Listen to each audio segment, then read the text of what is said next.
Basketball fans, welcome back. So, in this live stream, just coming off the other live stream where we were talking about how Bosira is looking at the FIBA Afrobasket qualifiers, first win, and also the coach. But in this one is actually quite interesting, just still coming from Citizen Digital, and they're talking about how poor leadership at KBF has stagnated the growth of basketball. So, let's just talk about this. So, let's just get into it. So, the Kenya Morans defeats by Tunisia and Angola in the recently concluded window one of the 2025 Afrobasket qualifiers last weekend exposed the national team's men's basketball underbelly that needs quick fixing. So in the past 4 years, I've been talking about the Kenya Morans. There have been recurrent issues. There's a proverbial grocery list of issues and mistakes that they have not been able to address. So the Kenya Morans recovered from Tunisia and Angola's losses to beat Guinea 80-74. So look at this. It's very funny the way they've phrased this part, right? Recover from Tunisia and Angola. They'll never show you Kenya being losing. That's one thing I've seen. They always try to only only show the wins, but the losses are equally as brutal. So this one, even this win against Guinea is a team that is on our level. They're a below average team. They're just like us. The Kenya Morans are a below average team. I don't think they have what it takes to even beat an elite team. The Kenya Morans are just virtually just useless and unplayable. They are not a team that I hold with high regard and I have a lot of expectations for, because through the years, especially the coach, the legacy players, they have shown time and time again how incompetent they can get, especially when it comes to coaching the team. So even in the players, the veterans who claim to have experience, quote unquote experience, but recent performances and years have shown how useless they can get, especially coming from the coach, the team manager, and the captain, and also the legacy players in there. So in their final match in Tunisia and concluded their first window with a 1-2 run. So 1 win, 2 losses. I don't know why they're rating here 2-1. It's 1 win and 2 losses. So this is actually inaccurate. But to many who adore the game in Kenya believe the sport is stagnating. True, the sport has reached a very all-time low. To those basketball enthusiasts, they believe the Kenya Basketball Federation is to blame. True, poor leadership has been pointed out as the key component to stagnated growth of the game. So there's a stagnated growth of the game. The Kenya Morans have shown that they've shown that they can embarrass Kenya and they have no shame for it.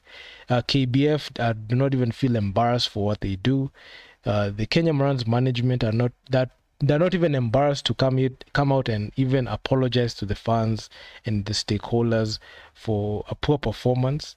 And KBF has been on the receiving end of a lot of criticism, especially coming from yours truly and a lot of basketball faithfuls who follow basketball in the country. And honestly, if you ask me, it's poor and it's not looking good at all. So as countries like Rwanda and South Sudan continue to make wide strides in the game, things here in Kenya seem to be the same year in, year out. True.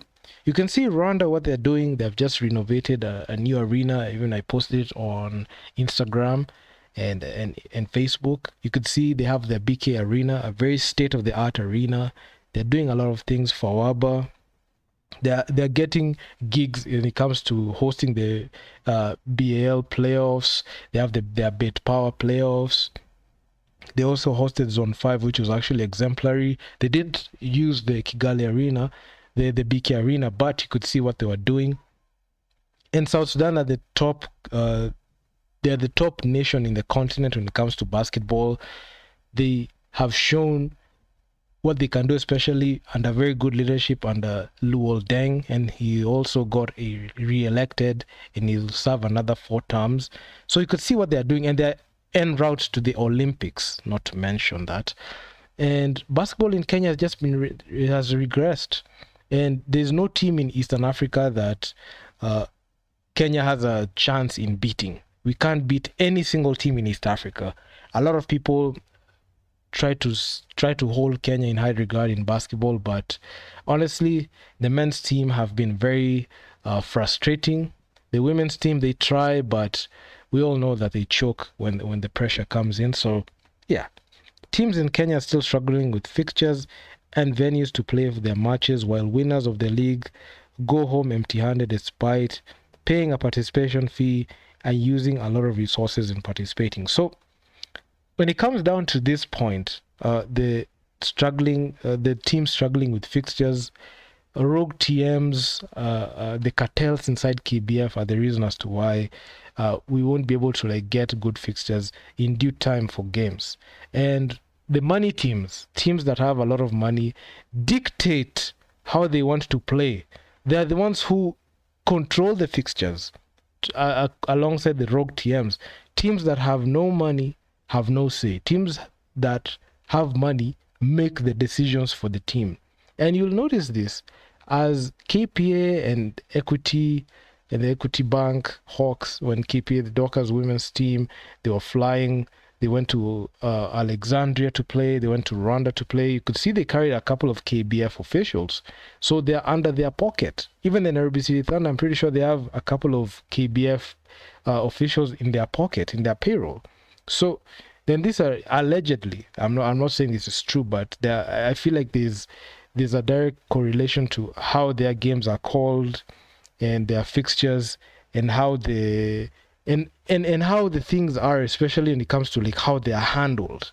They're handled with, they're handled with care, not like the other teams. Teams that have no money and they lose a lot of games are not handled with care. They don't get calls the way they get calls. So yeah, it's very unfair.